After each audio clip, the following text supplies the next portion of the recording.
ጠቅላይ ሚኒስትር አብይ አህመድ በአረንጓዴ አሻራ መርሃ ግብር የተገኘው ውጤት የቢሊዮን ቅልቦች ድምር መሆኑን ተናገሩ።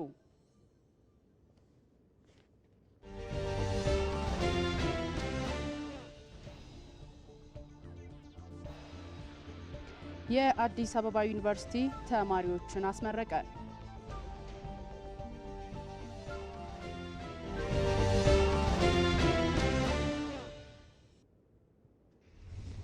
የኮንሶ ማህበረሰብ በውስጡ ያሉ ቅርሶችን ጠብቆና ተንከባክቦ ለትውልድ ማሻገር እንዳለበት የደቡብ ኢትዮጵያ ክልል ርዕሰ መስተዳድር ጥላሁን ከበደ ተናገሩ።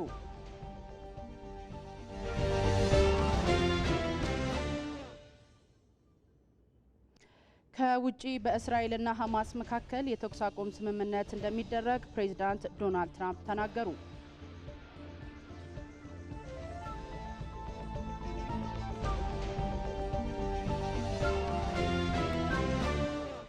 ጤና ይስጥልን እንደምንላችኋል ተመልካቾቻችን። ከኢትዮጵያ ቴሌቪዥን የቀኑን 7 ሰዓት ዜና ይዘን ቀርበናል። ከዜናዎቹ ጋር ሰናይት ብርሃን ያለው እዚህ ሸጎሌ ከሚገኘው ስቱዲዮ እኔ አብራችሁ ቆያለሁ። እንዲሁም ደግሞ ከአዲስ ኮንቬንሽን ማዕከል ባልደረባዬ ጌታቸው ይግዛው ቆይታ ያደርጋል። የተለያዩ ዜናዎችን ይዘን ወደ እናንተ እንደርሳለን። ወደ ቀዳሚው ዜና አልፋለሁ።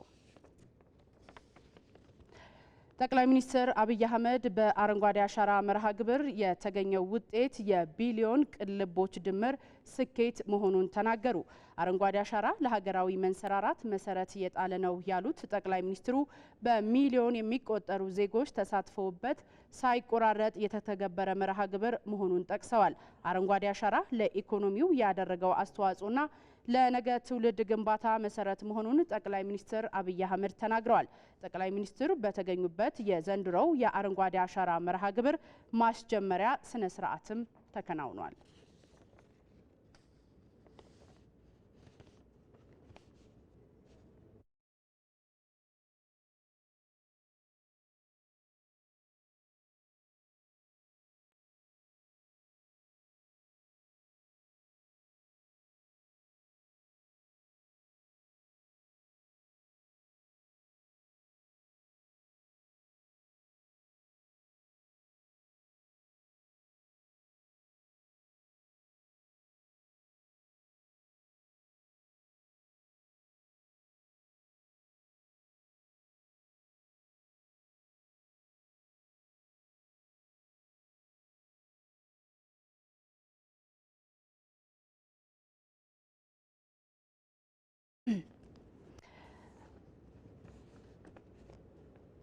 ተመልካቾቻችን ከአረንጓዴ አሻራ መርሃ ግብር ጋር የተያዙ በርከት ያሉ ዜናዎች አሉ። እነሱን ወደ ኋላ እንመለስባቸዋለን።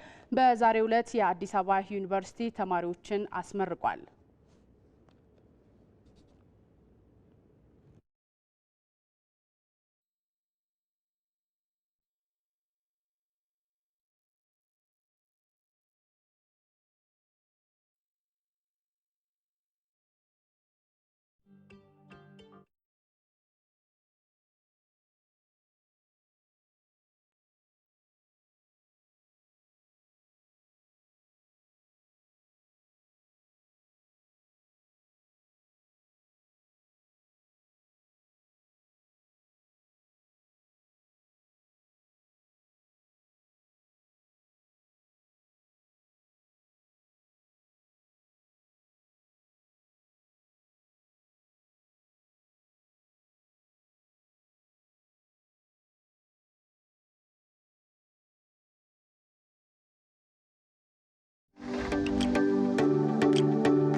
ጓንደና መጣች ናጋይዳ ባገና ጋይዳ እንደሄድን አሻባሻ ደኑ ወደ 24.47 ሄክታር ነው። ሰፊ ደን ያለው ማሳም አለ።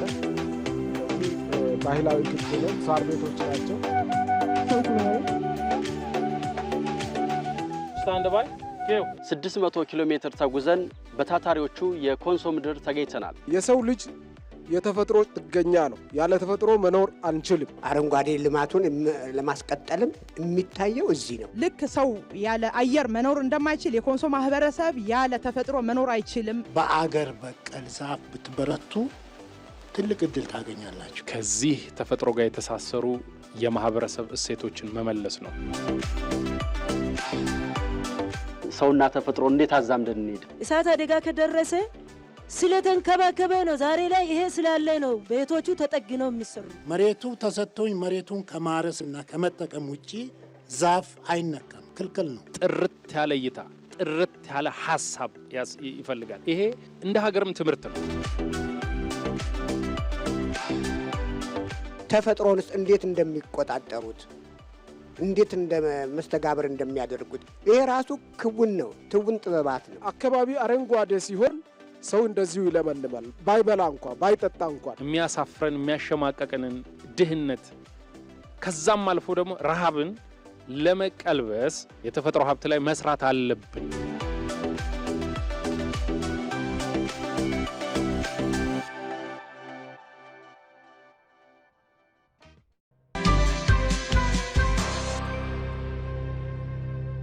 ከ98% በላይ አማኝ የሆነባት ሀገር ነው ያለችን። ስለ ሃይማኖቱ የሚሰብከው ሲያጣ ነው ሌሎች አካባቢ ላይ አንደበቱን የሚከፍተው። መንግስት በሃይማኖት ጉዳይ፣ ሃይማኖትም በመንግስት ጉዳይ ጣልቃ አይገባም። ሰላም ለሰው ልጆች ብቻ ሳይሆን ለስነ ፍጥረት ሁሉ እጅግ በጣም አስፈላጊ ነው። ምድራዊ ህግ አለ፣ ሰማያዊ ህግ አለ። አንዱን መሸንቆጥን አይነት ትምህርት የሚያስተላልፍ ከሆነ ይሄ ሰው በመጀመሪያ ከዓላማ ወጥቷል። አንዱ የአንዱን በማበላለጥ ወይም በማንቋሸሽ የሚደረግ ስብከት ወይም ደግሞ አስተምሮ በዛ ልክ መሄድ የለበትም። መነጋገር እንደውም እንደሰለጠነም ሰው እንደተማረም ሰው መፍትሄ እንጂ የሚያመጣው የበለጠ እንድንቃቃር ያደርጋል። በጫና የሚመጣ ነገር ወደ እምነት የሚያስኬድ አይደለም። ከፍ ያለ ሀገር የሚያክል ስራ መስራት አለብን። ይህ በኢትዮጵያ ቴሌቪዥን እየተዘጋጀ የሚቀርብላቸው የዛሬ ኢትዮጵያ ነገን ዛሬ ዝግጅታችን ነው።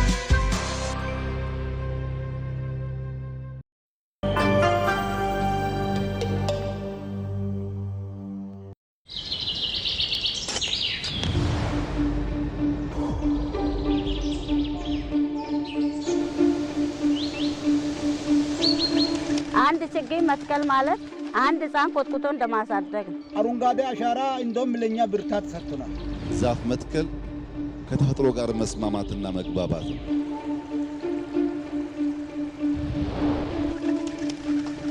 ደኑ አሁን ከመጣ ወዲህ ጥሩ ምንጭ አግኝተናል፣ ጥሩ አየር አግኝተናል። በኩታ ገጠም በሎቄ እንዘራለን፣ እንሰት እንተክላለን፣ ቡና እንተክላለን።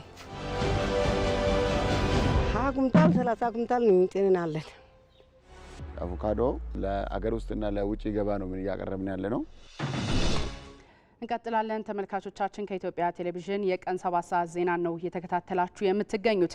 ኢትዮጵያ እያከናወነች ያለው የአረንጓዴ አሻራ መርሃ ግብር ለሌሎች አፍሪካውያን ወንድሞች አርአያ በመሆን አፍሪካዊ ባህል ይሆናል ሲሉ ጠቅላይ ሚኒስትር አብይ አህመድ ገለጹ። የዘንድሮው የአረንጓዴ አሻራ ማስጀመሪያ መርሃ ግብር ጠቅላይ ሚኒስትር አብይ አህመድ የናይጄሪያ ምክትል ፕሬዚዳንት ካሺም ሼቲማ በተገኙበት በመትከል ማንሰራራት በሚል መሪ ሀሳብ ተካሂዷል። ጠቅላይ ሚኒስትር አብይ አህመድ በዚህ ወቅት ባደረጉት ንግግር ሁለተኛው ምዕራፍ የአረንጓዴ አሻራ መርሃ ግብር በሚቀጥለው ዓመት ሲጠናቀቅ ኢትዮጵያ የምታገኘው ውጤት ሌሎች አፍሪካውያን ወንድሞች በአርአያነት በመትከል አፍሪካ መጋቢ፣ አፍሪካ ሰጪ፣ አፍሪካ ፈርቀዳጅ አህጉር መሆኗን በማሳየት አፍሪካዊ ባህል ይሆናል ብለዋል። ጠቅላይ ሚኒስትሩ አክለውም እንጀምራለን፣ እንጨርሳለን፣ እንጀምራለን፣ እናስተምራለን፣ እንጀምራለን፣ እናንሰራራለን፣ ይህ ኢትዮጵያዊ ነው ብለዋል። ላለፉት ጥቂት 10 ዓመታት የሚመግበንን የእናት ምትክ የሆነን ተፈጥሮን እንከባከባለን። አብረን መኖር ባለመቻላችን ኢትዮጵያ ከሌሎች ጠባቂ ሆና ቆይታለችም ብለዋል። በተያዘው እቅድ መሰረት የአረንጓዴ አሻራ መርሃ ግብር ካሳካን በኋላ ኢትዮጵያ በምግብ ሙሉ በሙሉ ራሷን የቻለች ሀገር መሆኗን ለዓለም እናስረክባለን ሲሉም ገልጸዋል። በማስጀመሪያ መርሃ ግብሩ የጠቅላይ ፍርድ ቤት ፕሬዝዳንት አቶ ቴዎድሮስ ምህረት በምክትል ጠቅላይ ሚኒስትር ማዕረግ የዲሞክራሲ ስርዓት ግንባታ ማስተባበሪያ ማዕከል ኃላፊና የብልጽግና ፓርቲ ምክትል ፕሬዝዳንት አደም ፋራህና የጦር ኃይሎች ጠቅላይ ኤታማዦር ሹም ፊልድ ማርሻል ብርሃኑ ጁላን ጨምሮ ከፍተኛ የመንግስት የስራ ኃላፊዎች ተገኝተዋል።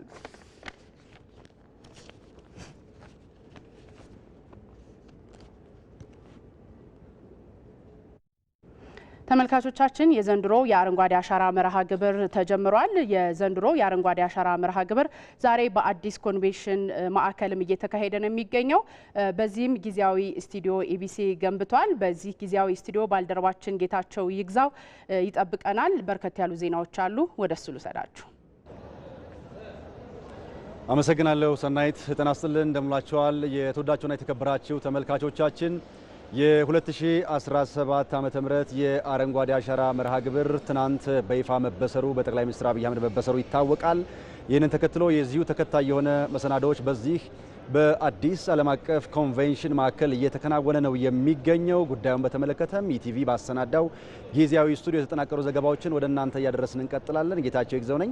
ከዚህ ከአዲስ ዓለም አቀፍ ኮንቬንሽን ማዕከል ደግሞ ሪፖርተሮቻችን አዝመራው ሞሴ፣ ብሩክ ተስፋዬ እንዲሁም ደግሞ የሻዳይ ወንድማገኝ ተጨማሪ መረጃዎችን ያጋሩናል። እዚህም ጊዜያዊ ስቱዲዮአችን ላይ እንግዳ ጋብዘንም ተጨማሪ ሀሳብና መረጃዎችን እየተቀባበልን እንቆያለን። የውሃና ኢነርጂ ሚኒስትሩ ዶክተር ኢንጂነር ሀብታሙ ኢተፋ እዚህ ጊዜያዊ ስቱዲዮአችን ነው የሚገኙት። አብራችሁ እንድትሆኑ በአክብሮት ነው የምንጋብዘው።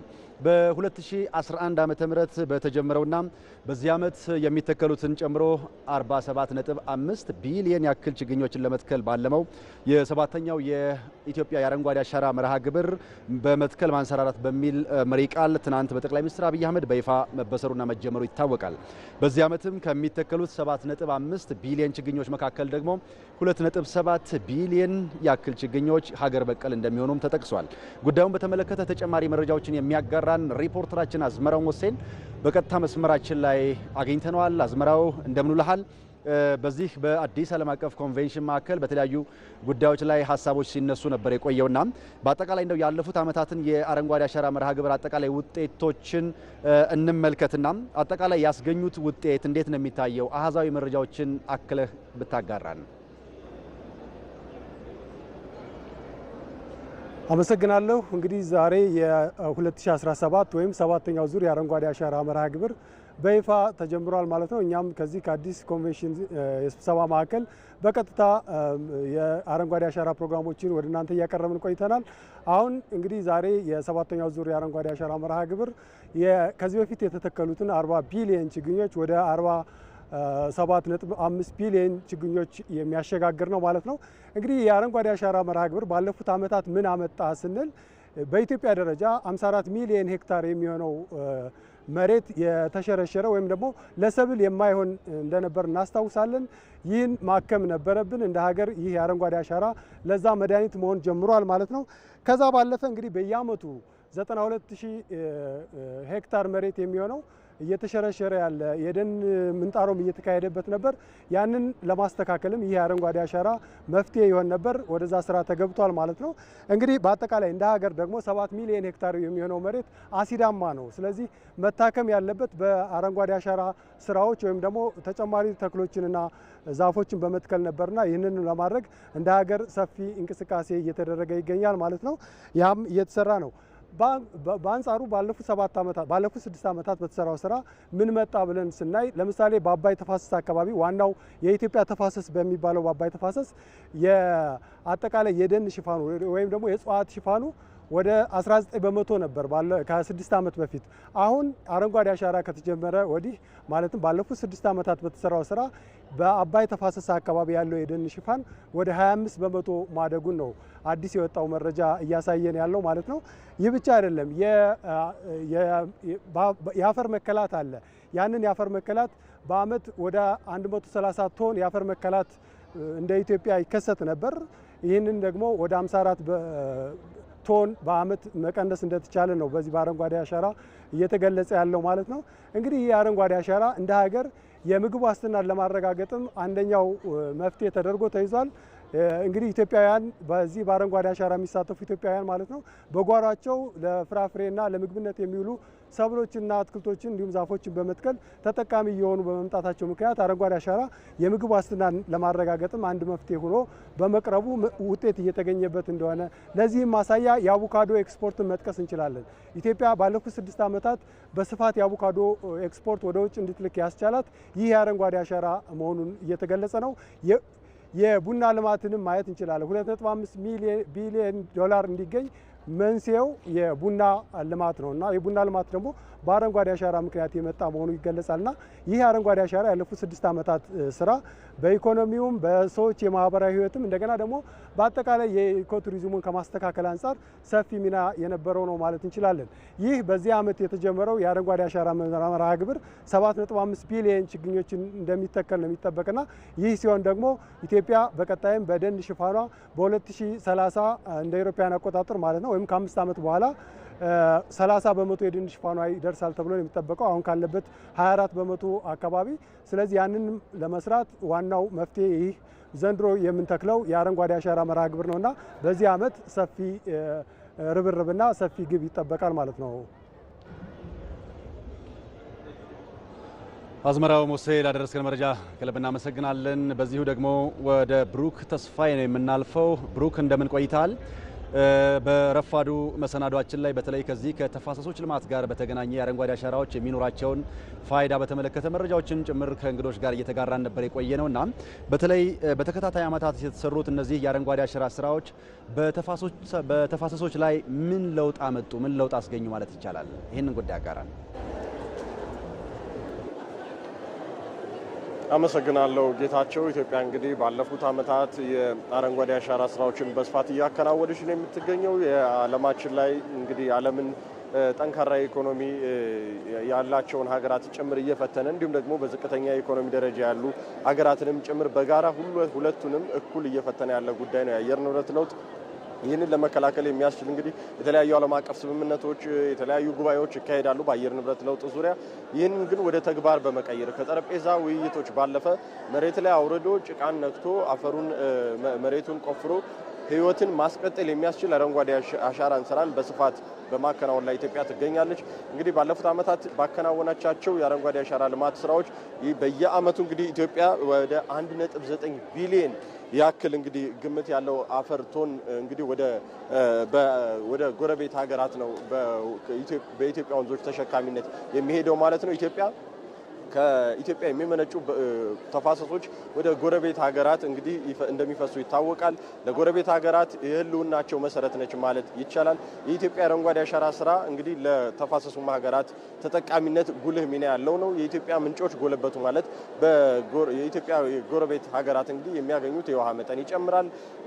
ያ ማለት ደግሞ የሚያገኙት ምርታማነትን ይጨምራል ማለት ነው። ስለዚህ ኢትዮጵያ እያከናወነች ያለቻቸው የተፋሰስ ልማት ስራዎች በተለይም በአባይ ተፋሰስ ዙሪያ ላይ በስፋት እየተከናወነ ነው የሚገኘው። በዚህም እንግዲህ ከዚህ ቀደም ከነበረው በተሻለ ሰፊ የሆነ ለውጥ ማምጣት ማስቻሉ ነው የተገለጸው። እነዚህ አረንጓዴ አሻራ ልማት ስራዎች ከኢትዮጵያም ባለፈው የኢትዮጵያን ግድቦች እድሜ እንዲጨምር ማድረግ ከዚያም ባለፈ በጎረቤት ሀገራት ላይ የሚያጋጥሙ የጎርፍ አደጋዎችና ሌሎች ችግሮችን በመቀነስ ረገድ ጉልህ ሚና ነው ያላቸው ነው እንግዲህ እየተባለ ያለው።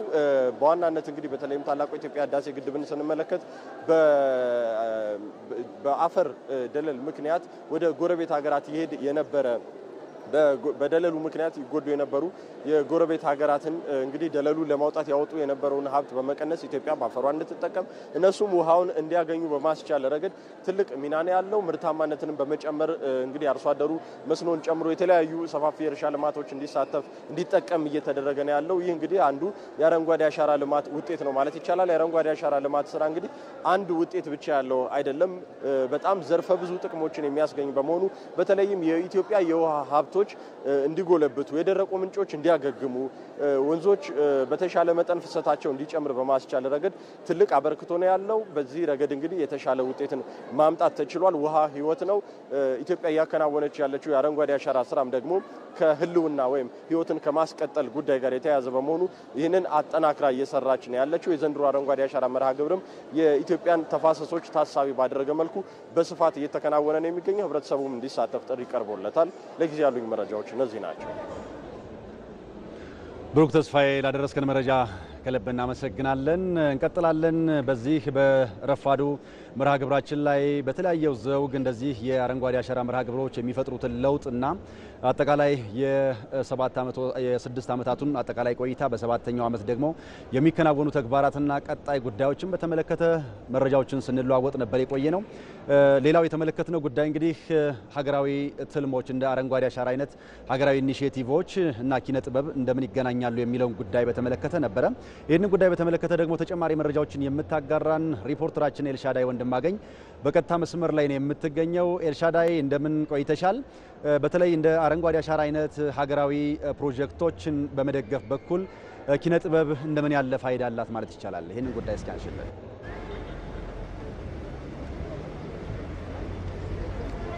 አመሰግናለሁ ጌታቸው። እንደሚታወቀው እንግዲህ ጅማሮውን በ2011 ዓ.ም ያደረገው በኢፌዴሪ ጠቅላይ ሚኒስትር አብይ አህመድ አስጀማሪነት የአረንጓዴ አሻራ መርሃ ግብር መጀመሩ ይታወሳል። እንግዲህ ያለፉትን 6 ዓመታት ቀጣይነት ባለው መንገድ እንደታለፈም ጭምር እናውቃለን። በዚህ መንገድ እንግዲህ ይሄ የሀገር ትልቅ አጀንዳና ፕሮጀክት የሆነን ስራ በተለይም ደግሞ ትውልድ ተሻጋሪ ዘመን ተሻጋሪ ስራ ሲሰራበት እንደነበረም ይታወሳል። በዚህም እንግዲህ በቅን ልቦና በቅንነት ሲሰራ እንደነበረ በትላንትናው ዕለትም ጠቅላይ ሚኒስትር አብይ አህመድ በሰባተኛው ዙር ማስጀመሪያ አረንጓዴ አሻራ መርሃ ግብር ላይ ሀሳባቸውን ገልጸውበታል። ታዲያም ምንም እንኳን ቢሆን እንደ ሀገር ብዙ ስራዎች ወይም ደግሞ ቢሰሩበት እንኳን አጠቃላይ ደግሞ በጥበብ ዘርፉም የጥበብ ስራ ላይ ያሉ ሰዎች ሚናቸው ከፍ ያለ መሆኑን በዛሬው በጠዋት ጉዳያችን ላይ እንግዳችን የነበሩት የባህልና ስፖርት ሚኒስትር ዴኤታ ረዳት ፕሮፌሰር ነብዩ ባዬ እንደገለጹት ከሆነ በተለይ ደግሞ ጥበብና ተፈጥሮን ነጥለን ማየት እንደማንችል ሲገልጹ ነበረ። ጥበብን ስናነሳ ተፈጥሮን እናነሳለን። በተለይ ደግሞ አንድ ጥበብ ላይ የሚሰራ ሰው ወይ በሙዚቃውም በቲያትሩም በማንኛውም ስነ ጥበብ ስራዎች ላይ ያሉ ሰዎች መጀመሪያ የሚያነሱትና የሚያስቀድሙት ተፈጥሮን ነው። ተፈጥሮን ስናነሳ ደግሞ ተፈጥሮ የምትፈልገውና ተፈጥሮ የሚፈልገውን ቦታ መርጦ የጥበብ ስራዎችን ማቅረብ እንደሚቻልና የጥበብ ስራም ከመቅረቡ በፊት ደግሞ በመጀመሪያ ደረጃ ጥበብ የሚፈልገው እይታ አለ። ያም ደግሞ ንጹህ ማራኪ የተፈጥሮ ቦታዎችን እንደሚፈልግና እንደሚያስፈልግ ጭምር ገልጸውልናል። እንደውም በሀሳባቸው ሲገልጹ እንደነበረ በተለይ አንድ ሙዚቀኛ አንድ ቦታ ሄዶ ወይም ደግሞ ስራውን ለመስራት የሚመርጠው ቦታ አረንጓዴ ስፍራን ነው። ይህ አረንጓዴ ስፍራ ደግሞ ልምላሜን፣ ተስፋንና እይታውን ሰፊ አድርጎ እንደሚያሳየው ነው ረዳት ፕሮፌሰር ነብዩ ባዬ የገለጹልን። የሀገራችንን ሰንደቅ ዓላማ አንስተዋል። የሀገራችን ሰንደቅ ዓላማን እንኳን ሲያነሱ የመጀመሪያው ቀለም አረንጓዴ መሆኑን ነው። አረንጓዴ ልምላሜን፣ ተስፋንና እይታን የሚያሰፋ እንደሆነ ጭምር ነው የገለጹልን። እንደ አጠቃላይ ደግሞ ጥበብና ተፈጥሮን መለየት እንደማይቻል በተፈጥሮ ውስጥ ጥበብን እንደምናይ ተፈጥሮ ጥበብን እንደምታድለንና እንደምታሳየን ጭምር ነው እንግዲህ በዛሬው ዕለት በነበረን ቆይታ የገለጹልን። በተለይ ደግሞ የአረንጓዴ አሻራ መርሃ ግብርን ሲያነሱ ከዚህ ቀደም የነበረውን ጉዳይ ነበረ ሲያነሱልን የነበረው። የሰው ልጅ ከተፈጥሮ ጋር ተጣላ። ተፈጥሮ በሰጠችውና ባከናወነችበት ቦታ ላይ ተፈጥሮ በራሷ ደግሞ ቅጣቷን እንደምትሰጥ ጭምር ነው ሀሳባቸውን ሲገልጹልን የነበረው። በዚህ ሂደት ውስጥም ተፈጥሮን የሚያነሳ ዛሬና ትላንትን ደግሞ አብሮ እያስታረቀ የሚያሳይ ኮንቴምፖራሪ ዳንስም ጭምር በትላንትናው ዕለት በትዕይንት ሲመለከቱት እንደነበረና አብዛኛው ሰው በዚህ መንገድ ህይወቱን የሚያስታርቅና የሚያሳልፍበትን መንገድ ሁሉ ሲያሳዩ ነበረ። እንደ አጠቃላይ የአረንጓዴ አሻራ ወይም ደግሞ ልምላሜን ኢትዮጵያን ወደፊት የሚያስቀጥል ህይወታችንን በዛው ልክ የሚያስኬድበት መንገድ መሆኑን ጭምር ነው ረዳት ፕሮፌሰር ነብዩ ባዬ ጥበብንና ተፈጥሮን አንድ ላይ ከአረንጓዴ አሻራ ጋር አስታርቀው ሲነግሩን የነበረው። ያለኝ መረጃ ይህንን ይመስላል። ኤልሻዳይ ወንድማገኝ ላደረስሽን መረጃ ከልብ እናመሰግናለን። የአረንጓዴ አሻራን ስናነሳ እንግዲህ ከተፈጥሮ እንዲሁም ከቱሪዝም እንቅስቃሴና ከኪነ ጥበብ ጋር የተሳሰረበትን መንገድ ነበር ከኤልሻዳይ ጋር የተጋራ ነው። እንግዲህ ይሄ የአረንጓዴ አሻራ መርሃ ግብር የብዝሃ ተቋማትን አጠቃላይ ርዕይ ትስስር ጭምር የበለጠ የሚያጎላና የሚያሳይ ነው። ጉዳዩን በተመለከተ ደግሞ ተጨማሪ ሀሳብና ማብራሪያዎችን እንዲሰጡን የውሃና ኢነርጂ ሚኒስትሩ ዶክተር ኢንጂነር ሀብታሙ ኢተፋን ከዚህ ከኢቲቪ የአዲስ ኮንቬንሽን ጊዜያዊ ስቱዲዮ ጋብዘናቸዋል። ዶክተር ኢንጂነር ሀብታሙ ለጊዜዎትም ለሀሳቦትም ከልብ እናመሰግናለን። አስቀድመን እንግዲህ ይሄ የአረንጓዴ አሻራ መርሃ ግብሮች የብዝሃ ተቋማትን ትብብር እንዲሁም አጠቃላይ ራዕያቸውን ደግሞ የበለጠ የሚያቀናጅ ነውና በአንድ በኩል በግብርናው ዘርፍ ማየት ይቻላል የምግብ ዋስትናን በማረጋገጥ በኩል በቱሪዝሙ ተፈጥሮና ቱሪዝም እንዲሁም ኪነ ጥበብ የበለጠ የሚተሳሰሩበት ነው። በሌላ በኩል ደግሞ የውሃ ሀብቶቻችን ኢነርጂን የበለጠ ደግሞ አስተሳስረን ማንሳት የምንችልበት ነውና ያለፉት ዓመታት የአረንጓዴ አሻራ ተግባራት የሀገሪቱን አጠቃላይ ውሃማ አካላት ደህንነት በመጠበቅ በኩል ለኃይል ተቋማትን ደግሞ የፈጠሩትን አበርክቶ እንዴት መግለጽ ይቻላል? በጣም አመሰግናለሁ። እንግዲህ እንዳልከው ባለፉት 6 ዓመታት በጣም ውጤታማ ስራዎች ተሰርተዋል። በአገር ደረጃ ወደ 40 ቢሊዮን ችግኝ ሲተከል መጨረሻ መቋጠሪያ የሚሆነው በውሃ ዘርፍ ላይ ይሆናል ማለት ነው። እንደተባለው በጣም ብዙ ሴክተሮች ናቸው በጋራ የምንሰራው። የግብርና ሚኒስቴር የስቲሪንግ ኮሚቴ ሰብሳቢ ነው፣ ውሃና ኢነርጂ ምክትል ሰብሳቢ ነን። በዛው ደረጃ በቴክኒካል ደረጃ በጋራ ስንሰራ የቆየ ነው። ትልቅ ስራዎች ማስመዝገብ ተችሏል ማለት ነው። እንግዲህ ትልቁ ኢትዮጵያ ታላቅ በነበረች ስንል በነበራት ለምለም መሬት፣ በነበራት ውሃ ሀብት፣ በነበራት ተፈጥሮና ለኑሮ ምቹ የሆነ ዘመን ነበራት በሆነ ሰዓት ላይ። ነገር ግን እኛ ባጠፋ ነው ኢትዮጵያውያን በተሳሳት ነው መንገድ ነገሮች ችግር ስለፈጠር እቺ ሀገር በድርቅ ነበር እንድታወቅ የተደረገው ማለት ነው። በረሃብ፣ በድርቅ፣ በእጥረት ሲታይ ነበር። አረንጓዴ አሻራ የመጀመሪያ ትልቁ ስራ ለሰው ልጅ ምቹ ነው የሚባል ህይወት የሚፈጥር ይሆናል። ከዛ በኋላ የምግብ ነክ ጉዳዮች፣ ለአካባቢ የሚመች ጉዳይ፣ ከአየር ንብረት ብክለት ጋር በተያያዙ ጉዳዮች ትልቅ የመዝናኛ ቦታዎች የሚሆኑ ከዛ ለምግብ ተርፎ ወደ ውጭ የሚደርስባቸው ቦታዎች ሆኖ ተደምሮ መጨረሻ ላይ ግን የአረንጓዴ አሻራ መለኪያው በውሃ ሴክተር ላይ ትልቅ ድርሻ አለው ማለት ነው። ኢትዮጵያ በጣም ትልቅ ተፋሶች አሏት። ወደ 12 ተፋሶች አሉን። ከዛ በጣም 8 የምንላቸው በጣም ትልቅ ውሃ ያላቸው ናቸው። በእነዚህ አይቴም ብናይ በየአመቱ መረጃዎች በፊት የነበረው የሚያሳየው በየአመቱ የነበረው የውሃ መጠን እየቀነሰ የሚሄድ በጋ ላይ የሚታየው ውሃ መጠን እየቀነሰ የሚሄድ ክረምት ላይ የጎርፍ መጠን እየጨመረ የሚሄድበት አጋጣሚዎች ነበሩ። ይሄ በጣም አደጋ ነው። ስለዚህ አረንጓዴ አሻራ ሲተከል የመጀመሪያ ስራ የሚያደርገው ምንጮቻችን እንዲጎለብቱ ድርሻ ያበረክታል። የከርሰ ምድር ውሃ እንዲጎለብት ድርሻ ያበረክታል። ክረምት ላይ ጎርፍ ሆኖ አፈር እየናደ እየሄደ ወደ ወንዝ የሚጨምረውን ጉዳይም የቀንስና ጎርፉን ቀንሶ የደለል መጠን ወደ ግድም ወደ ወንዞቻችን የሚገቡትን ይቀንሳል ማለት ነው። ከዚህ አኳያ ባለፉት 6 ዓመት በክቡር ጠቅላይ ሚኒስትራችን ሀሳብ ድጋፍ የመጣው ስራዎች ለማየት ሞክረናል። እንደ ውሃና ኢነርጂ ሚኒስትሪ ባለፈው ኖቬምበር 4 ላይ ዓለም አቀፍ ኮንፈረንስ እናካሄድ በጣም ከምርምር ስራ የተደገፈ ምን ለውጥ አለ የሚል ለማየት ሞክረናል። 3 ቦታ ላይ ወስደን ማለት ነው። አንደኛው አዋሳ አካባቢ ነው ወስደን የሰራ ነው። በጣም በሚገርም ደረጃ ትልቅ ለውጥ እንዳለ አይተነዋል። በአባይ ላይ በጣም ትልቅ ለውጥ እንዳለ አይተነዋል። በቁጥር ብንገልጻቸው እነዚህ የውሃ ፍሰትን የሚቆጣጠሩ እኛ ከርብ ነምበር የምንላቸውን ራሱ አጀስት የሚያደርግ ማለት ነው። ከርብ ነምበር ምን ማለት ነው? ዝናብ ሲመጣ መሬት ላይ ወርዶ ከቢሸረሽር ወደ መሬት እንዲገባ በማድረግ ምንጮቻችን እንዲጎለብቱ ማድረግ ተችሏል። ዛፎች በየቦታው እየበዙ ሲታዩ የአፈር ለምነትን እንዲጨምር ተደርጓል ማለት ነው። ሲደመር ከመሬት ላይ የምነሳው ሴዲመንት ወይም በደለል የምነሳውን ወደ ወንዞች ይገባና አደጋ ሲያመጣ ነበር። ዛሬ በጣም ብዙ ቦታ ወንዞቻችንን ብናይ በጋም ክረምትም ኩርል ያለ ውሃ ማየት ጀምረናል ማለት ነው። የጠፉ ሐይቆችን ማምጣት ጀምሯል። የሀረማያ ሐይቅ ብንወስድ ከዚሁ ጋር የተያያዘ ስራዎች ተሰራሩ። በጣም ትንሽ ካች ምድር ያለችው እዛ አካባቢ ያለው የማህበረሰቡ ተጽዕኖ ሲቀንስና ዛፎች በጣም ሲተከሉ ዛሬ አለማያ ሐይቅ ሆኗል ጠፍቶ በነበረበት ቦታ ላይ። ስለዚህ በወንዞቻችን በአባይ የመሳሰሉ ትልቆች ላይም ትልቅ ለውጥ ማየት ጀምረናል። ትልቅ ስራ የተሰራበትና ውጤታማ ስራ በውሃ ሴክተር ላይ አይተነዋል። እንግዲህ በቂ ውሃ ካለን በቂ ምንጮች ካሉን ግድቦቻችን በቂ ውሃ ይዛሉ። በቂ ውሃ በያዘ ልክ ደግሞ ለመስኖም ለኃይልም ትልቅ ስራ ይሰራል ማለት ነው። እንግዲህ ኢትዮጵያ የኃይል በማመንጨት ላይ ትልቁ ድርሻችን ከሃይድሮ ፓወር ነው የምንጠቀመው። 95% በላይ ከኃይል ማመንጫ የምንጠቀመው ከውሃ ነው። ውሃ ጎለበት ማለት ቀጣይነት ያለው የኃይል ማቅረብ ስራዎች እየሰራ እንገኛለን። በጣም ተሳክቶልናል። ከኛም አልፎ ጎረቤት ሀገሮቻችንም በዛው ተጠቃሚ ሆነዋል ማለት ነው። ስለዚህ ሲደመር አረንጓዴ አሻራ በትልቁ በውሃ ሀብት ላይ በደለል ክምችት መቀነስ ላይ በኃይል ማምረት አቅም ላይ ከፍ ያለ ድርሻ አበርክተዋል ማለት እንችላለን።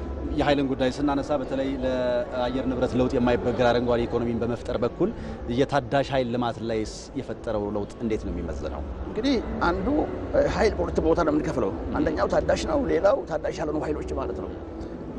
የውሃ ኃይል የምንለው ታዳሽ ኃይል ነው። የነፋስ፣ የፀሐይ እነዚህ ተደማምረው ታዳሽ ኃይል ናቸው። ኢትዮጵያ ያላት በሙሉ እነዚህ ናቸው። ስለዚህ ያለን የውሃ ሀብቶቻችን ወደ ኃይል ስንቀይር ያመነጨናቸው ኃይል በሙሉ ግሪን ኤነርጂ የምንላቸው ናቸው። አካባቢ የማይበክሉ ችግር የማያመጡ ለሁሉም ምቹ ሁኔታ ሊፈጠር የሚችል ስራዎችን ሰርተዋል። ያ ማለት ያመነጨነው ኃይል ምንም ብክለት ሳያመጣ አካባቢዎቻችንም ጠብቀን ብዙ ውሃ ኖሮን ብዙ ኃይል ካመነጨን በጣም ብዙ ምርታማ የሚያደርጉ ጉዳዮች ላይም ድርሻ ይኖራል። በተለይ ኢንቨስትመንት ላይ የመጀመሪያ ባለሀብት የሚያየው ፓወር መኖሩን ነው። ኤነርጂ መኖሩን ነው። ኤነርጂ መኖሩ ከተረጋገጠ በኋላ በጣም ብዙ ማኑፋክቸሪንጎች ወደ ኢትዮጵያ እየገቡ ነው ያሉት።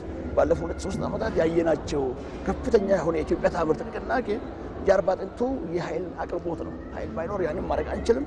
ኃይል ደግሞ እኛ የምናቀርበው ታዳሽ ኃይል በመሆኑ ዓለም አቀፍ ላይ የሚቀርቡ የኢትዮጵያ ምርቶችም በዛ ልክ ተወዳዳሪ እንዲሆኑ ትልቅ ድርሻ አለው ማለት ነው። እንግዲህ በትናንትናው ዕለት 7ኛው የሀገር አቀፍ የአረንጓዴ አሻራ መርሃ ግብር በጠቅላይ ሚኒስትር አብይ አህመድ መጀመሩ ይታወቃል። ይህንኑ ለማሳካትስ በሚቀጥለው ዓመት ደግሞ ወደ 54 ቢሊዮን አጠቃላይ የሚተከሉ ችግኞችን የማድረስ ትልምና ህልም ያለው ነውና ይህንን በማሳካት በኩል የተቋማት ዝግጅት ምንድን ነው የሚመስለው የሚለውን ጉዳይ እስኪ ባጭሩ ማጠቃለያ እናደርገው። እንግዲህ ትልቁ ስራችን ማድረግ የሚገባን የነበረን ትብብር ማስቀጠል ነው። አንዱ ስራ እሱ ነው። ሁለተኛው ከማንም ጊዜ በላይ አሁን ባህል ማድረግ ጀምረናል። ክረምት በመጣ ቁጥር ሰዎች የሚያወሩ ስለ አረንጓዴ አሻራ ነው፣ ስለ ችግኝ ተከላ ነው። ይሄንን ሁሉም ተቋም ተናቦ መሄድ ያስፈልጋል ማለት ነው። በተለይ ከፌዴራል ጀምሮ እስከ ቀበሌ ድረስ ያለው መዋቅር ኢንጌጅ ሆኖ ማህበረሰቡ ሞቢላይዝ ማድረግ ትልቅ ድርሻ አለው። የሚዲያ ተቋማትም ድርሻ አላቸው። ዜጎች በሁሉም ቦታ ላይ የሚሰሩት ስራ ለዛሬ ብቻ ሳይሆን ለሚመጡ ልጆቻችን በረከት ይሆናል። ኢትዮጵያ ትልቅ የኢትዮጵያን ከፍታ ከምናረጋግጥባቸው አንዱ ጉዳይ አረንጓዴ አሻራ ጋር በተገናኙ በጣም ዘርፈ ብዙ የሆኑ ስራዎች መሆኑን ሰዎች እንዲገነዘቡ ማድረግ እና ኮንቲኒየስሊ ይሄን ቀጣይ 3-4 ወር ዜጎች ወጥተው እንዲተክሉ ትልቅ ድርሻ መወጣት ይገባል። ተቋማት መናበብ አለባቸው። ዜጎቻችን መሄድ መቻል አለባቸው። በየቦታው ያሉ ተሰሚነት ያላቸው ትልቅ ሰዎች በተለይ ሃይማኖት መሪዎቻችን፣ የአገር ሽማግሌዎች ሁሉንም ባገኙ አጋጣሚ ይሄንን ማንሳት እና ችግኝ መትከል ነው። እንግዲህ ችግኝ መትከል የመጨረሻ ነጥብ ማነሳል የግድ ሰው በየቦታው ሄዶ ጫካ ውስጥ መትከል ብቻ አይደለም። በጓሮ መጀመሪያ ያስፈልጋል። የሚበላ ነገር አቮካዶ፣ ፓፓያ በጣም ጥሩ ልምዶች ባለፈው ያየናቸው ሰዎች በከተማም በገጠርም ማስቀጠል ትልቅ ድርሻ ይሆናል ብዬ አምናለሁ። የውሃና ኢነርጂ ሚኒስትር ዶክተር ኢንጂነር ሀብታሙ ኢተፋ ለሰጡን መረጃ ከልብ እናመሰግናለን። መልካም ቀን ይሁንልዎት። የተከበራችሁ ተመልካቾቻችን ከዚህ ከአዲስ ዓለም አቀፍ ኮንቬንሽን ማዕከል የኢቲቪ ጊዜያዊ ስቱዲዮ ያሰናዳናቸው ዘገባዎችና መረጃዎች እነዚህ ነበሩ። ከልብ እናመሰግናለን አብራችሁን ስለነበራችሁ። ወደ ዋናው ስቱዲዮ ልመልሳችሁ። ሰናይት ወደ እናንተ መጥተናል። ጌታቸው ከአዲስ ኮንቬንሽን ማዕከል ላደረስከን መረጃ እጅግ አድርገን እናመሰግናለን። መልካም ጊዜ ይሁንልህ።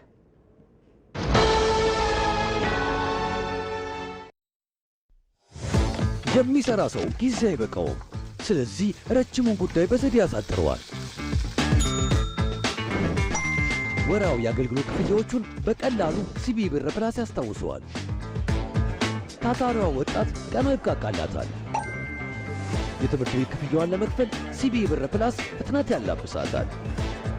የፈጠነ አንድ ጉ በሥራ የተጠመደው ያሳተና የኮንዶሚኒየም ብድር ክፍያውን የሚፈጽመው በሲቢ ብር ፕላስ ነው። ግብር ለመክፈል መውጣት መውረድ ቀረ። ይኸው ክፍያ ቀለለ። የትኛውንም ክፍያ ለመክፈል ካሉበት ሳይነሱ ካሰቡት ይድረሱ። የተሻሻለው የሲቢ ብር ፕላስ መተግበሪያ አዳዲስ ነገሮችን አካቶ ሕይወታችሁን ሊያቀል ካላችሁበት ደርሷል። ሲቢ ብር ባሉበት ሁሉ አለ። የኢትዮጵያ ንግድ ባንክ ሁሌም የሚተማመኑበት ባንክ።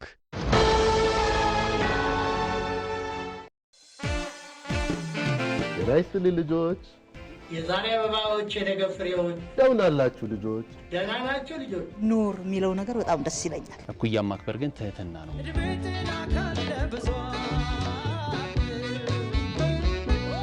700-800 ዓመት የቻይና ሳንቲም።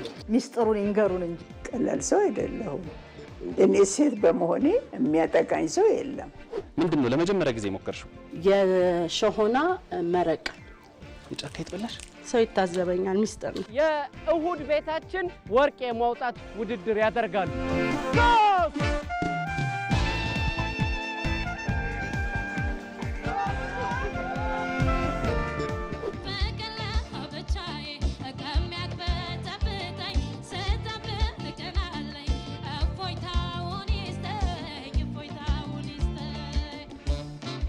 ይሄ ቆዳ ነው።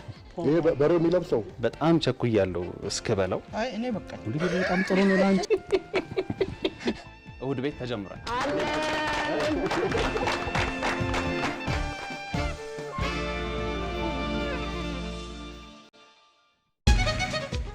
በጥሩ ይዘትና አቀራረብ ወደ እናንተ የዛሬ ሳምንት የጀመረው የእሁድ ቤት ነገም ከ8 እስከ 12 ሰዓት ይቀጥላል። ተመልካቾቻችን በእሁድ የመዝናኛ ቲቪ እንድትከታተሉት እንጋብዛለን።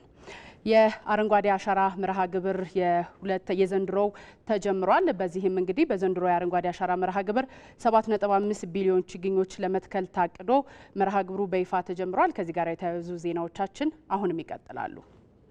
በዓለማችን ከ3.6 ቢሊዮን በላይ ዜጎች በአየር ንብረት ለውጥ ምክንያት ለችግር ይጋለጣሉ።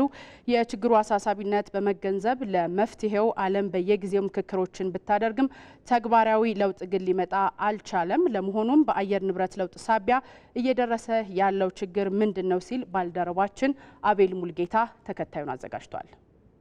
ምድር ሰው ሰራሽ በሆኑ በርካታ ችግሮች እየተፈተነች ትገኛለች። ከነዚህ ችግሮች መካከል ደግሞ የአየር ንብረት ለውጥ ዋነኛው ነው። በምድር ላይ የመሬትን መጠነ ሙቀት መመዝገብ ከተጀመረበት እንደ አውሮፓውያኑ አቆጣጠር 1850 ጀምሮ ከኢንዱስትሪ አብዮት ማለት ነው ባለፉት 175 ዓመታት ውስጥ ከፍተኛ የመሬት ሙቀት የተመዘገበው በ2024 በፈረንጆቹ ባለፈው ዓመትም ነበር። የሙቀት መጠኑም 1.5 ዲግሪ ሴልሺየስ ሆኖ መመዝገቡን የአየር ንብረት መረጃ ብሔራዊ ማዕከል፣ ናሳ፣ የዓለም ሜትሮሎጂ ድርጅትና ሌሎች ተቋማትም ይህንኑ መረጃ አስደግፈው በመረጃ አውጥተውታል። የኢንዱስትሪ አብዮትን ተከትሎ ትልልቅ ፋብሪካዎች በመስፋፋታቸውና የሚጠቀሙትም እንደ ድንጋይ ከሰልና ነዳጅን የመሳሰሉ የኃይል አማራጮችም የበካይ ጋዝ ልቀት እንዲለቀቅና አየር ንብረት ለውጥ ላይ 75 በመቶ ያህሉ የችግሩ ምንጭ እንዲሆኑ መደረጉን የተባበሩት መንግስታት ድርጅት መረጃ ያሳያል። በአየር ንብረት ለውጥ የሚደርሱ አደጋዎች መካከልም የበረሃማነት መስፋፋት፣ የበረዶ ግግር መቅለጥ፣ ጎርፍ፣ ሰደድ እሳት እንዲሁም ከፍተኛ ማዕበሎችም ተጠቃሾቹ ናቸው። ከነዚህም የአየር ንብረት ለውጥ የወለዳቸው ክስተቶች ምድር ላይ ከፍተኛ ውድመትን ፈጥረዋል። ለብዙ ሕዝብ መፈናቀል ምክንያትም ሆነዋል። የሚፈጠረውም የአየር ብክለት የጤና ጠንቅ እየሆነም ይገኛል። በየዓመቱም የአየር ንብረት ለውጥን ምክንያት በማድረግ 13 ሚሊዮን ሰዎች ሕይወታቸውን እንደሚያጡም የተባበሩት መንግስታት ድርጅት መረጃ ያሳያል። በአየር ንብረት ለውጥ ችግር በሚሊዮን የሚቆጠሩ በየብስና በውሃ አካላት ላይ የሚገኙ ብዝሃ ሕይወቶች ከምድር ላይ ከቅርብ ዓመታት ውስጥ የመጥፋት አደጋ እንደተጋረጠባቸውም መረጃዎች ያሳያል። በአንድም ሆነ በሌላ መልኩ በአየር ንብረት ለውጥ ተጽዕኖ በዓለም ላይ 3.6 ቢሊዮን ዜጎች በተለያየ መንገድ ተጋላጭም ሆነዋል። ይህንን ተጽዕኖ ለመቀነስ በየጊዜው የተለያዩ ዓለም አቀፍ ውሳኔዎችም ይወጣሉ። ነገር ግን ተግባራዊ ማድረግ ላይ ያለው ውስንነት ችግሩ መፍትሄ እንዳያገኝም አድርጎታል። ለዚህም ተግዳሮት በዋናነት ከፍተኛ ሚና ያላቸው የበለጸጉት ሀገራት ቢሆኑም ችግሩ ግን በደሃ ሀገራት ላይ ይብሳል። ችግሩን ለማቃለል ትኩረታቸውንም በስፋት በታዳሽ ኃይል ልማት መጠቀም ላይ ማድረግ እንደሚጠበቅባቸውም ይነገራል። የካርቦን ልቀትን ለመከላከል የደን ምጣኔን በማሳደግ በአየር ንብረት ለውጥ ላይ የአየር ንብረት ለውጥ ስምምነቶችንም ወደ መሬት በማውረድ ሀገራት በጎ ተጽዕኖ ማሳረፍም ይኖርባቸዋል። በዚህ ዘርፍ ላይ ኢትዮጵያ የጀመረችው የአረንጓዴ አሻራ መርሃ ግብርም ዓለም ላይ በአየር ንብረት ለውጥ ላይ ተጨባጭ ለውጥ ስራ ተደርጎም የሚታይም ሆኗል። ባለፉት የለውጥ ዓመታት የተተከሉ 40 ቢሊዮን በላይ ችግኞችም እንደ ሀገር ትልቅ መንግስት የወሰደ የፖሊሲ እርምጃ መሆኑም ይነገራል። በዚህም ኢትዮጵያ የደን ሽፋኗን ከ17 በመቶ ወደ 23 በመቶ በማድረስ ተጨባጭ ለውጥ እንዲመጣም አድርጋለች። ይህም በስነ ምህዳር ጥበቃና ተጠቃሚነት ላይ በዓለም አቀፍ መድረኮችም ሁሉ እውቅና የተሰጠውም ሆኗል። የበለጸጉ ሀገራት የአየር ንብረት ለውጥ እያስከተለ ያለውን ተጽዕኖ የዓለም ስጋት መሆኑን እውቅና ቢሰጡትም ለመፍትሄው ያላቸው ቁርጠኝነት ግን በአሉታዊ መንገድ የሚጠቀስ ነው። ኢትዮጵያ የአየር ንብረት ለውጥን ለመከላከል ባለፉት 6 ዓመታት በአረንጓዴ አሻራ መርሃ ግብር ከ40 ቢሊዮን በላይ ችግኞችን ተክላለች። ዘንድሮም 7.5 ቢሊዮን ችግኞችን ለመትከል መርሃ ግብሩን አስጀምራለች። ባልደረባችን መስከረም ቸብርነት ተጨማሪ አላት። መረጃዎች እንደሚያሳዩት ከ19ኛው ክፍለ ዘመን በኋላ የዓለም ሙቀት መጠን በ1.2 ዲግሪ ሴልሲየስ ጨምሯል። ሀገራት ወደ ሰማይ የሚለቁትን ካርቦን ዳይኦክሳይድ መገደብ እንዲሁም የዓለም የደን ሽፋንን ማሳደግ እንዳለባቸው ቢተማመኑም ተግባራዊነቱ ላይ ግን ረብ ያለው ነገር የለም የሚለው ሁሌም በአሉታዊ ጎን የሚነሳ ነው። እንደ አውሮፓውያን አቆጣጠር በ2015 በፈረንሳይ ፓሪስ ሀገራት ወደ ሰማይ የሚለቁትን በካይ ጋዝ በመቀነስ የዓለም ሙቀት ከ1.5 ዲግሪ ሴልሲየስ እንዳያልፍ ተስማምተው ነበር። ይሁን እንጂ የፓሪሱ ስምምነት አይነት አተግባበር ላይ አሁንም ውስንነቶች አሉ። ወደ ሰማይ በካይ ጋዝ መልቀቅ ቀዳሚ የሆኑት የበለጸጉ ሀገራት አሜሪካ፣ ቻይና፣ ሩሲያ፣ ህንድና ጀርመን ናቸው። ለአየር ንብረት ለውጥ አስተዋጽኦ አነስተኛ የሆነው አህጉረ አፍሪካ ግን የገፈቱ ቀዳሚ ቀማሽ ናት። በፓሪሱ ስምምነት ይህንኑ ታሳቢ በማድረግ ያደጉ ሀገራት በማደግ ላይ ላሉ ሀገራት የአየር ንብረት ለውጥን መቋቋሚያ በአመት 100 ቢሊዮን ዶላር ድጋፍ ለማድረግ ከስምምነት ቢደርሱም ተግባራዊ መሆን ግን አልቻለም።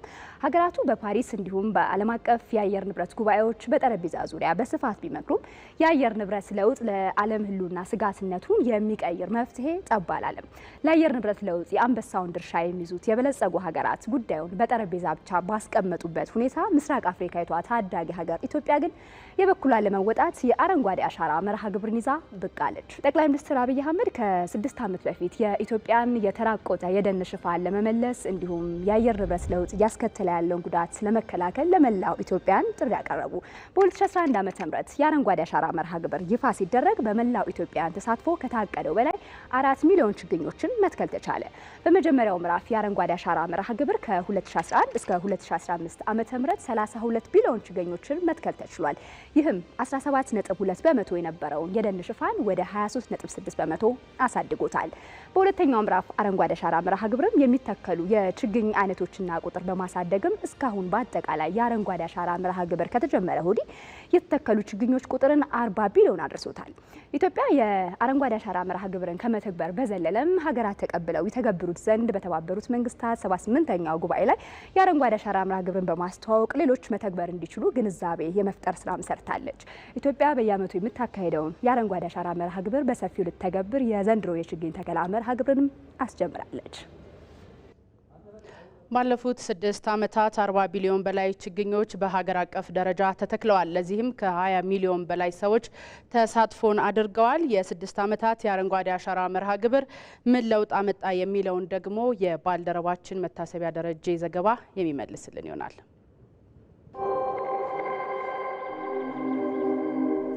ሰዎች በተፈጥሮ ላይ ያደረሱት ጥፋት የደን ሽፋን እንዲመናመን እንዲሁም ደግሞ የመሬት መራቆት እንዲከሰት ምክንያት ሆኗል። ይህ ችግር ታዲያ ኢትዮጵያም ውስጥ አለ። ለምሳሌ 1950ዎቹ ላይ የኢትዮጵያ የደን ሽፋን 40 በመቶ የሀገሪቱን መሬት ይሸፍን ነበረ። 1990ዎቹ ላይ ታዲያ ይህ ቁጥር ወደ 3 በመቶ ዝቅ ማለት ችሏል። ይህ የደን ሽፋን መመናመን የፈጠረው የአየር ንብረት ለውጥ ለጎርፍ አደጋ መከሰት፣ ለረሃብ እንዲሁም ደግሞ በሀገሪቱ ለድርቅ መከሰትም ምክንያት ሆኗል። ይህንን ታሳቢ በማድረግ 2011 ዓ.ም ላይ የተራቆተን መሬት ለመሸፈንና የአየር ንብረት ለውጥ ተጽዕኖን ለመከላከል የአረንጓዴ አሻራ መርሃ ግብር ተጀመረ። በአንድ ጀንበር 356 ሚሊዮን ችግኞችን መትከል በተቻለበት በዚህ ዓመት በአጠቃላይ 4.6 ቢሊዮን ችግኞች በዚህ መልኩ ተተክለዋል። እነዚህ ችግኞች የመልክዓ ምድሩን ገጽታ መቀየር የቻሉ እንዲሁም ደግሞ የምግብ ዋስትናን ለማረጋገጥ በሚደረገው ጥረት ውስጥ ትልቅ አበርክቶ መስጠት የቻሉ ናቸው። ታዲያ ይህ ቁጥር እያደገ መጥቶ በአመት 7.6 ቢሊዮን ችግኝ መትከል ተችሏል። የ2016 ዓ.ም መርሃ ግብር ለዚህ ማሳያ አድርገን ማንሳት እንችላለን። እንግዲህ ባለፉት 6 ዓመታት 40 ቢሊዮን ችግኞች በሀገር አቀፍ ደረጃ ተተክለዋል። እነዚህ ችግኞች ከአካባቢ ጥበቃ ባለፈ የምግብ ዋስትናን ለማረጋገጥም ጭምር የሚረዱ ናቸው። የፍራፍሬ የመኖ እንዲሁም ደግሞ የውበት ችግኞችም ተተክለዋል። በዚህ ሂደት ታዲያ 20 ሚሊዮን በላይ ዜጎችን ናቸው የተሳተፉት። ይህ ለውጥ ተኮር ተግባር የኢትዮጵያን የደን ሽፋን ከ17.2 በመቶ ወደ 23.6 በመቶ ከፍ ማድረግ ያስቻለም ሆኗል። በየዓመቱ 92000 ሄክታር በላይ ደን የሚወድም ነበረ። ታዲያ አሁን ላይ 27000 ሄክታር መሬት መሆንም ችሏል። ይህ ቁጥር ይህ ማለት የአረንጓዴ አሻራ መርሃ ግብሩ 65000 ሄክታር ደንን በየዓመቱ መታደግ ችሏል ማለት ነው። ከዚህ በተጨማሪ በእነዚህ 6 ዓመታት በችግኝ ማፍላት፣ በመንከባከብ እንዲሁም ደግሞ በደን ልማት ከ1 ሚሊዮን በላይ ዜጎች የስራ ዕድል ተፈጥሮላቸዋል። በቀጣይ 2 ዓመታት 10 ቢሊዮን ችግኞችን በሀገር አቀፍ ደረጃ ለመትከል ታቅዷል። እነዚህ ችግኞች ታዲያ ቀሪ የተራቆቱ መሬቶችን በማከም ሀገሪቱን አረንጓዴ በማልበስ የምግብ ዋስትናንም ለማረጋገጥ ይረዳሉ ተብለው ይጠበቃል። አሁን ደግሞ የአበባ ችግኝ ገበያን እንመለከታለን። ባልደረባችን ሩት ወርቆ በአዲስ አበባ ጨርቆስ ገበያ ተገኝታ ቅኝት አድርጋለች። እሱ እንከታተል።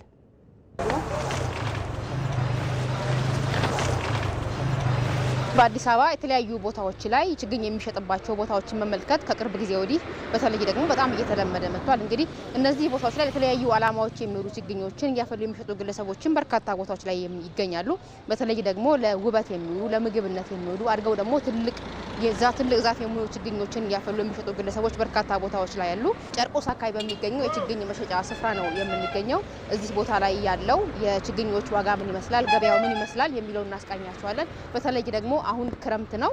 ክረምት ደግሞ ችግኞችን ለመትከል ምቹ ሁኔታን ይፈጥራል። ውሃ መጠጣት አይጠበቅብንም። ከተከልን ራሱ የሚበቅልበት ሁኔታ ነው ያለውና አጠቃላይ ያለው ሁኔታ ገበያው ምን ይመስላል የሚለውን እናስቃኛቸዋለን። አብራችሁን ቆዩ። እንዴት ናችሁ? እንዴት አደርሽ? ሰላም ነው? አለን አለን አለን። ደህና ነህ? አለን። እስኪ መጀመሪያ እንተዋወቅ። አብዲ ይባላል። የችግኝ ገበያ እስኪ ምን ይመስላል? በተለይ አሁን ክረምት እየመጣ ነውና እስኪ ገበያ ሁኔታ ምን ይመስላል? ገበያው እንደ ከሞላ ጎደል አሪፍ ምንም አይደለም። እስኪ አሁን አንተ ምን አይነት ችግኞችን ነው በብዛት የምትይዘው? የቤት ውስጥም ያው የውጪም አበባዎችን እንይዛለን። አሁን በይበልጥ ዛፍ የሚሸጥበት ሰዓት ነው፣ ክረምት ስለሆነ ዛፍ ነገሮች ይሸጣሉ። ከኮሊደር ጋር ተያይዘው ያለ ስራ ዛፎችም እንይዛለን። ምን አይነት ዛፎችን ነው? ዝም ብሎ ለውበት የሚሆኑ ነው ለምግብነት የሚውሉ ዛፎችን? ለምግብነት የሚሆኑት ብዙ ጊዜ አንይዝም።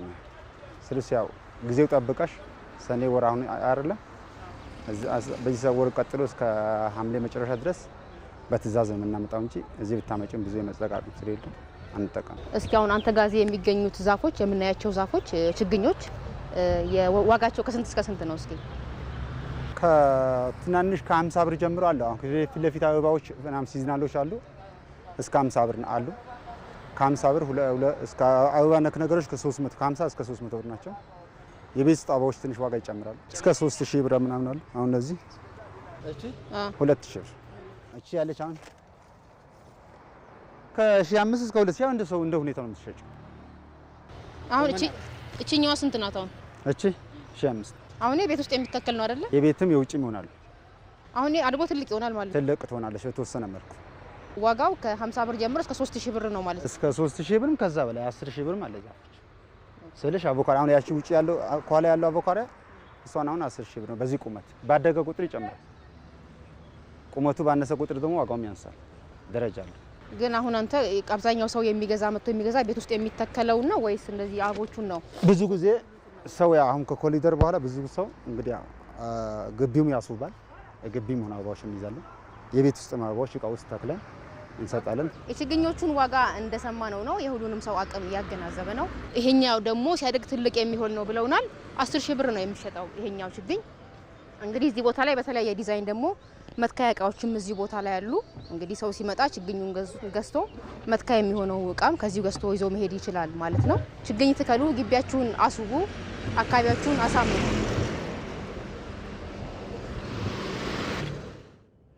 ከአረንጓዴ አሻራ መርሃ ግብር ዜናዎች ወጣ ስንል ደግሞ የኮንሶ ማህበረሰብ በውስጡ ያሉ ቅርሶችን ጠብቆ ተንከባክቦ ለትውልድ ማሻገር እንዳለበት የደቡብ ኢትዮጵያ ክልል ርዕሰ መስተዳድር ጥላሁን ከበደ ተናግረዋል።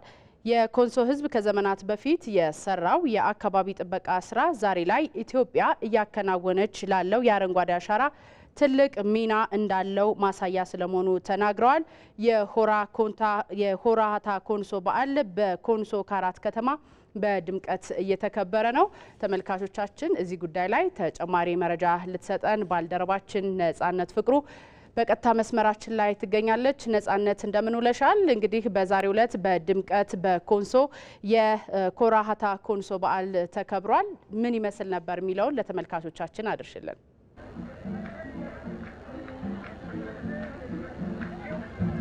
የኮንሶ ሕዝብ የታታሪነትና የአንድነት መገለጫ የሆነው ሆራ ሀታ ኮንሶ ክብረ በዓል በዛሬው ዕለት በኮንሶ ዞን ዋና መዲና በሆነችው ካራት ከተማ በድምቀት ተከብሯል። በተለይም በዚህ ክብረ በዓል ላይ የተገኙት በርካታ እንግዶች ናቸው። እንደሚታወቀው የሆራ ሀታ ኮንሶ በዓል እንግዲህ መነሻነቱ በተለይም የኮንሶ ሕዝብ ለዓለም ያበረከተው በዓለም ሕዝብ ዘንድ የሚታወቅበት ትልቁ ስራው ነው።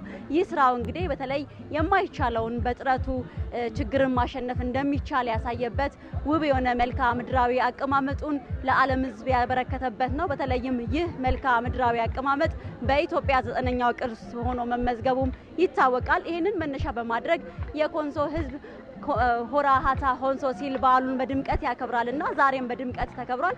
በዚህ በዓል ላይ በርካታ እንግዶች ተገኝተዋል። በተለይም የደቡብ ኢትዮጵያ ክልል ርዕሰ መስተዳደር ጥላሁን ከበደ እንዲሁም ደግሞ የኢፌድሪ ባህልና ስፖርት ሚኒስትር ዴኤታ ነፊሳ አልማሃዲ ከዛም አልፎ በርካታ የዞኑ የክልል እንዲሁም በርካታ እንግዶች ተገኝተዋልና በዚህ በዓል ላይ እንግዲህ በርካታ መልእክቶችንም አስተላልፈዋል።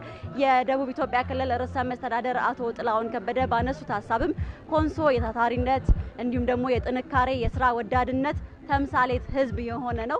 ስለዚህ ደግሞ ይሄንን ታታሪነቱን ስራ ወዳድነቱን ዛሬም ሊቀጥልበት ይገባል ብለዋል። በተለይ የኮንሶ ህዝብ የጀመረው ከብዙ ዓመታት በፊት የጀመረው የአካባቢ ጥበቃ ስራ ዛሬ ደግሞ ኢትዮጵያ እያከናወነች ላለችው የአረንጓዴ አሻራ መርሃ ግብር ትልቅ ማሳያ ተደርጎ ሊወሰድም ይገባል ይቻላልም ሲሉ ሀሳባቸውን ሰጥተዋል። በተለይ የኮንሶ ማህበረሰብ በርካታ ቅርሶች ያሉት ህዝብ ነው። ነገር ግን አሁን የሰው ፍላጎት እየሰፋ መጥቷል። እንዲሁም ደግሞ የህዝቡ ቁጥርም እየጨመረ መጥቷልና በኮንሶ ማህበረሰብ ዘንድ ያለው የቅርስ አጠባበቅ ሂደት ትንሽ ክፍተቶች ያሉበት መሆኑን በማንሳት ይሄንን ያን የተረከበውን ትውልዱ ጠብቆ አያቶቹ አባቶቹ ያስረከቡትን ቅርስ ዛሬም ትውልዱ ደግሞ ጠብቆ ተንከባክቦ ሊያቆይ ይገባል ሲሉም አሳስበዋል ማለት ነው። በተለይም ለኮንሶ ማህበረሰብ ህዝብ ይህ ታታሪነቱ ይህ ስራ ወዳድነቱ ዛሬም ሊቀጥል ይገባል ሲሉ ሀሳባቸውን ሰጥተዋል። በርካቶች እንግዲህ እዚህ ክብረ በዓል ላይ ተገኝተዋል። የባህልና ስፖርት ሚኒስትር ዴኤታ ነፊሳ አልማሃዲ በተለይም የኮንሶ ህዝብን ታታሪነትና ስራ ወዳድነት በማንሳት መንግስት በተለይ በዚህ በክልሉም እንዲሁም ደግሞ በዞኑ ያሉ የቅርስ ስራ ጥበቃዎችን አጠናክሮ እንደሚሰራም አንስተዋልና ከዚህ ጋር ተያይዞ ደግሞ ሌላው የዞኑ ዋና አስተዳዳሪ አቶ ገለቦ ጎልቶሞ ናቸው ሀሳባቸውን ያነሱት። በተለይም የኮንሶ ህዝብ ዛሬ ለትውልድ ለዓለም ያስረከበው ትልቁ ስራው ይህ መልክዓ ምድራዊ አቀማመጥ የታታሪነቱ የአንድነቱ ምሳሌ ነው።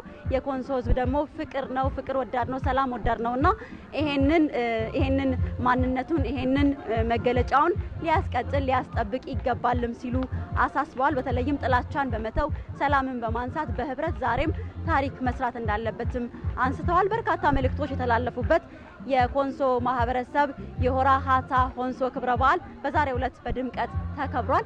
ለጊዜው ያለኝ መረጃ ይሄንን ይመስላል። ነጻነት ፍቅሩ ከኮንሶ ላደረሽን መረጃ እጅግ አድርገን እናመሰግናለን። መልካም ጊዜ ይሁንልሽ። በትግራይ ክልል ዘላቂ ሰላምን ለማረጋገጥ በሚደረገው ጥረት ውስጥ የክልሉ ተወላጅ በተለይ የወጣቱ ሚና ወሳኝ መሆኑ ተገልጿል። ሰላምን በክልሉ ለማረጋገጥ የሚያስችሉ ጉዳዮች ላይ ከትግራይ ተወላጆች ጋር በአዲስ አበባ ምክክር ተደርጓል። ዘአማኑኤል መንግስቱ ተጨማሪ አለው።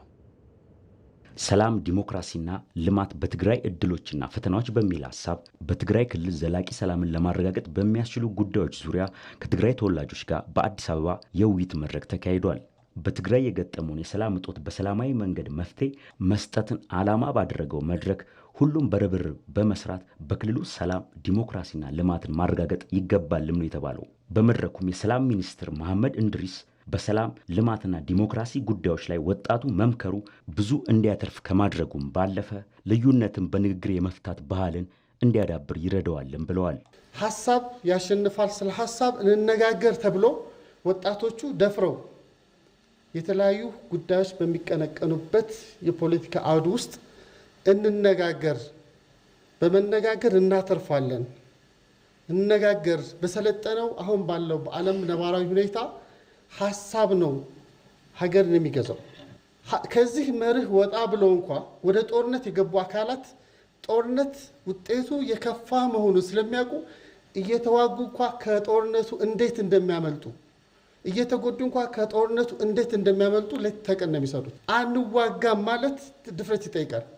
ሰላማዊ መንገድ ማለት ድፍረት ይጠይቃል። ምክንያቱም እኔ በዚህ ባለኝ ተልዕኮ እና ህይወት ያስተማረኝ ነገር ግጭት ወይም ጦርነት አጣው ያልከውን የበለጠ እንድታጣ ያደርጋል እንጂ በጦርነት ያተረፈና ያገኘ አላየው። በጥቂት ሰዎች ፍላጎት የብዙሃን ህይወት የሚቀጠፍበት ዘመን አብቅቶለታል ያሉት የጠቅላይ ሚኒስትሩ የምስራቅ አፍሪካ ጉዳዮች አማካሪ ሚኒስትር ጌታቸው ረዳ ከዚህ ረገድ የትግራይ ህዝብና ወጣቱ ታማኝ ምስክር በመሆናቸው በቀጣይ ይህንን ኋላ ቀር የፖለቲካ አካሄድ የማስቀረት ኃላፊነትም እንዲሁ በራሱ በትግራይ ህዝብና በወጣቱ ትውልድ ላይ የሚወሰን ነው ብለዋል። ለአምስት ሰነፎች ሙሉ ህዝብ በተደጋጋሚ ለጦርነት የሚዳረጉበት ሁኔታ መክተም መቻል አለበት። አምስት ሰነፎች ስሜታቸው በአንድ ወይ በሌላ መልኩ መቆጣጠር ባቃታቸው ቁጥር ህዝብን ለአደጋ የሚዳርጉበት ሁኔታ ማክተም መቻል አለበት። ይሄ የግድ ዲሞክራሲን የግድ ይላል። ትግራይ ህልውናዋን ለማረጋገጥ በምታደርገው ውጊያ የሚሳተፉ በሺዎች በመቶ ሺዎች የሚቆጠሩ ወጣቶች የግድ የአንድ ፓርቲ ደጋፊዎች አይደሉም።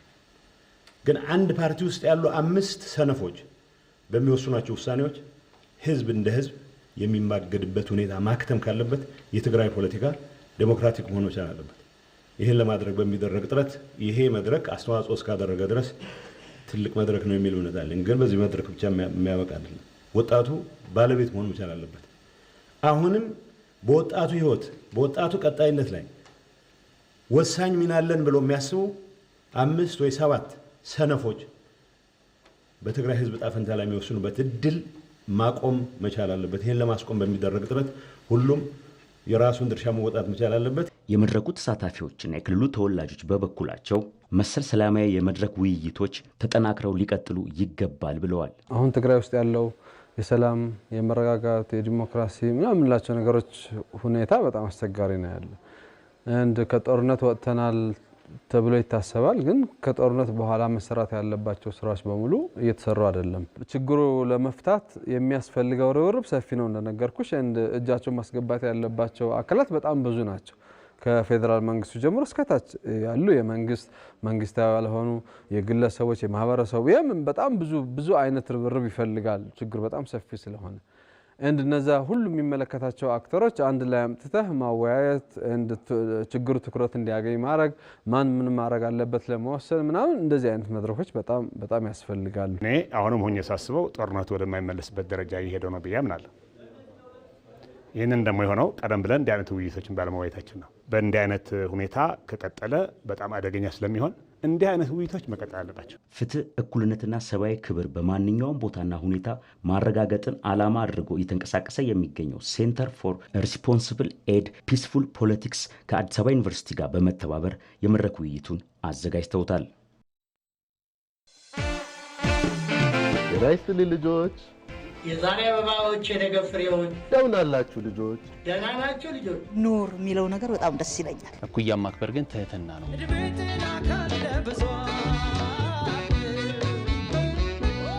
700-800 ዓመት የቻይና ሳንቲም።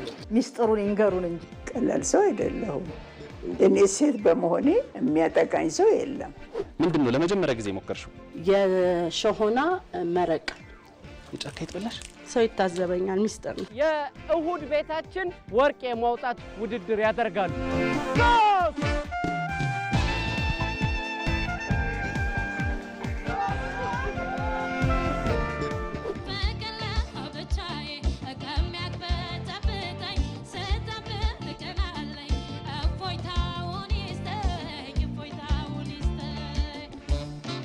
ይሄ ቆዳ ነው። ይሄ በሬው የሚለብሰው በጣም ቸኩያለሁ እስከ በለው። አይ እኔ በቃ እንግዲህ በጣም ጥሩ ነው ላንቺ። እሁድ ቤት ተጀምሯል።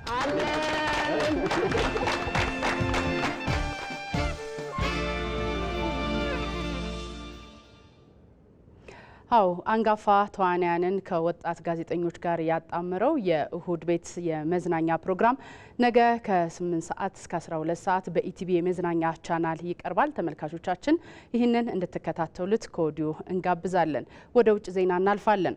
በእስራኤልና ሐማስ መካከል የተኩስ አቁም ስምምነት እንደሚደረግ ፕሬዚዳንት ዶናልድ ትራምፕ ተናገሩ። የአሜሪካው ፕሬዚዳንት ዶናልድ ትራምፕ በእስራኤልና በሐማስ መካከል በጋዛ የተኩስ አቁም ስምምነት በአንድ ሳምንት ውስጥ ሊደረግ እንደሚችል ገልጸዋል። ስምምነቱ በጋዛ ለከፋ ረሃብ ለተዳረጉና በጥቃቱ ጉዳት ለደረሰባቸው ዜጎች ተስፋ ሰጪ ሊሆን እንደሚችልም ተመላክቷል። ይሁንና እስካሁን ድረስ በሁለቱ ወገኖች መካከል ስለተደረገ ድርድርም ሆነ ንግግር የተባለ ነገር የለም ተብሏል። ዘገባው የአልጀዚራ ነው።